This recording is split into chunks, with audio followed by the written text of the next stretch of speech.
Apparently, I'm some sort of atheist fundamentalist. Seems it's atheist fundamentalism to be an anti-theist, one who positively opposes theism, one who describes theism or religious belief as a parasite of the mind. Well, what does that mean?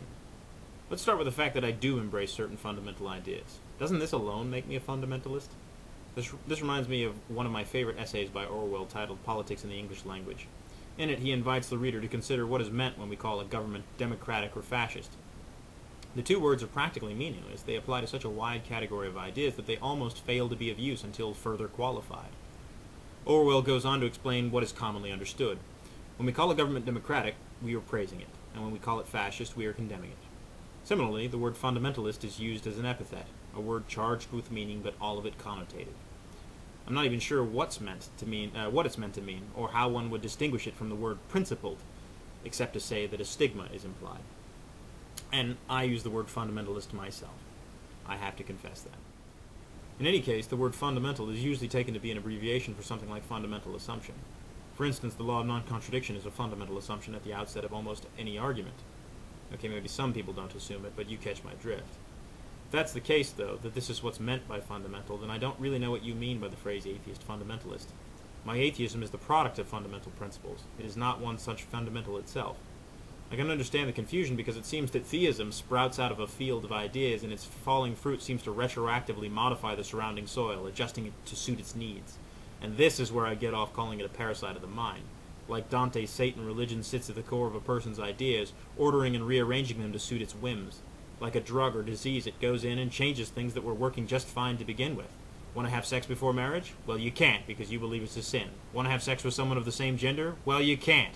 Want to eat pork? I mean, what the fuck? So anyway, fundamentals. I have a lot of fundamental views, and I am a fundamentalist of sorts.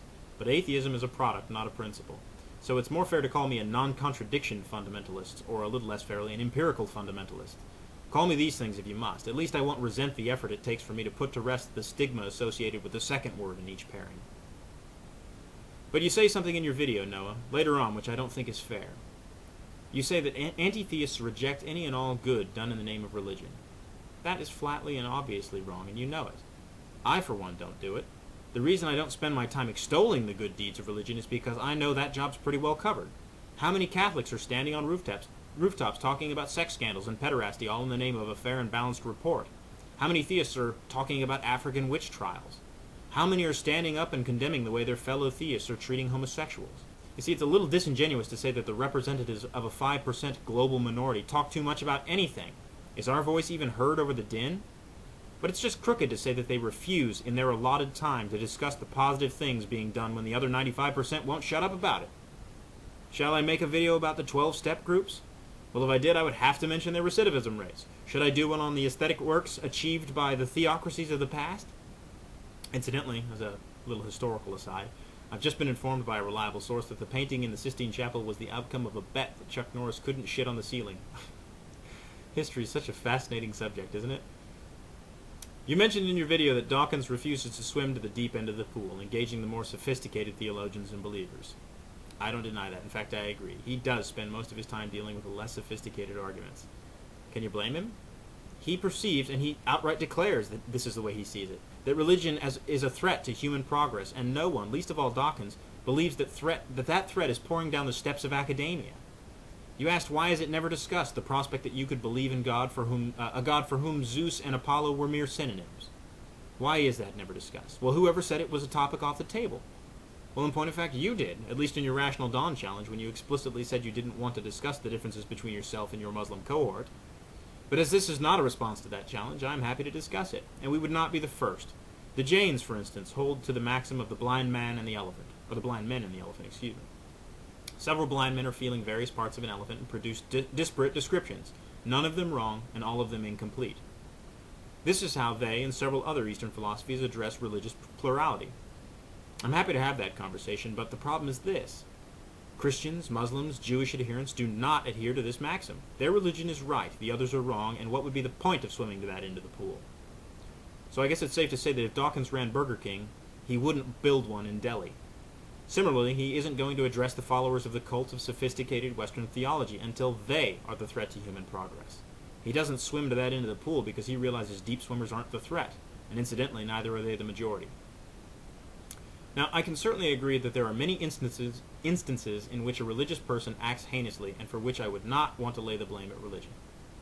However, there are instances where they do act as a result of their religion, and that is enough for me. So I only hold religion accountable for the harm it causes. I don't blame atheism for Stalin's actions nor Christianity for Hitler's. I don't blame World War I on Christendom, but the divine right did undeniably play a role in Kaiser Wilhelm's ego, and his ego did undeniably contribute to its outbreak.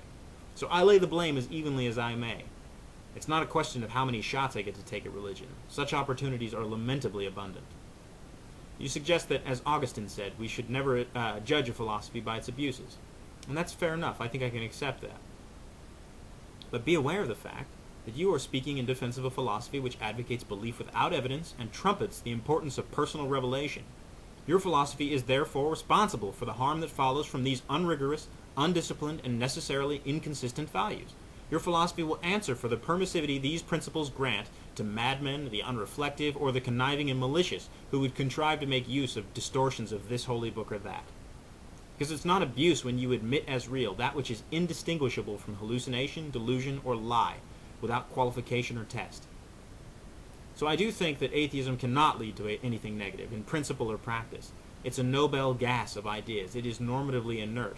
I submit that any situation you can produce which makes use of atheism in the manufacture of something that we would call bad can function flawlessly toward that same end with atheism removed.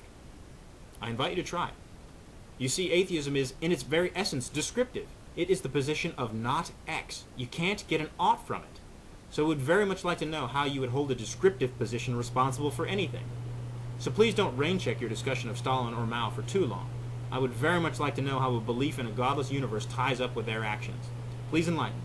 I anticipate the introduction of some form of secular ethics, but this, of course, is not atheism, nor does any godless ethical system positively depend on the non-existence of God. So please do tell me, how did Stalin successfully get an ought from an is not? This is the Godless Heathen signing off.